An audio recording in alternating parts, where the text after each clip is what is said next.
জি, আমি চাঁদপুর থেকে আসছিলাম রক্ত দেওয়ার জন্য। আসলে আমার তো এই মুহূর্তে আমার হাতে কিছু করার নেই এক ব্যাগ রক্ত দেওয়া ছাড়া। তো কালকে রাতে আমি আসতাম, মানে দূরকালীন রাতে আমি আসতে পারি না। সকালে হচ্ছে আমি ভোর 4টা বাজে বাসা থেকে বের হয়েছি। বাসা থেকে বেরিয়ে কিছুক্ষণ আগে হচ্ছে আমি আসলাম, এই হচ্ছে রক্ত দেওয়ার জন্য এন্ট্রি করলাম। বললো যে রক্ত পর্যাপ্ত পরিমাণ রক্ত এখন আছে, এই মুহূর্তে লাগবে না, লাগলে হচ্ছে আমাকে কল দিবে।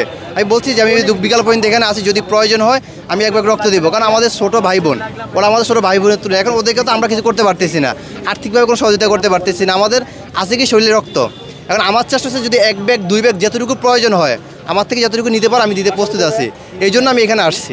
আপনি কি শুধু রক্ত দেওয়ার জন্য এত দূর থেকে এসেছেন? জি জি, আমি শুধু রক্ত দেওয়ার জন্য এতটুকু থেকে এখানে আসছি।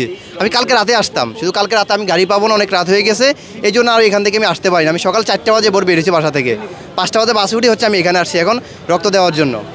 আসার পর এখন দুর্ভাগ্য হচ্ছে আমার রক্তের এখন এই মুহূর্তে প্রয়োজন হচ্ছে না, রক্ত পর্যাপ্ত পরিমাণ আছে, বলছে অপেক্ষা করার জন্য, যদি প্রয়োজন হয় আমাকে জানাবে। একজন মানুষ হিসাবে, একজন ভাই হিসাবে আসলে কালকে দুর্ঘটনাটা হচ্ছে আমি মর্মাহত।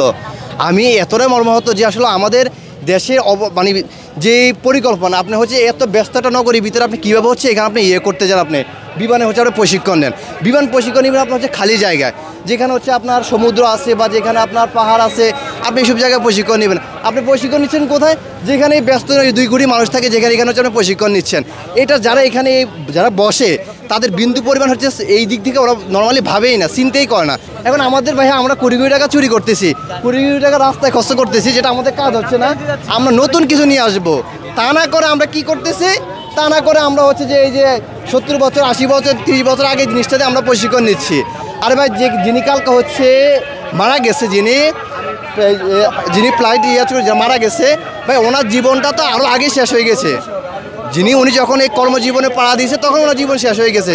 কারণ আমরা তো ভাই একটা ভাঙ্গা জিনিস নিয়ে হচ্ছে আমরা এখানে করতেছি, আমরা খেলনা দিয়ে হচ্ছে ওদের এখানে প্রশিক্ষণ দিচ্ছি। খেলনা দিয়ে প্রশিক্ষণ দিলেতে ভাই হচ্ছে আপনার এখানেই হবে মৃত্যু নির্ঘাত, কারো আগে কারো পরে।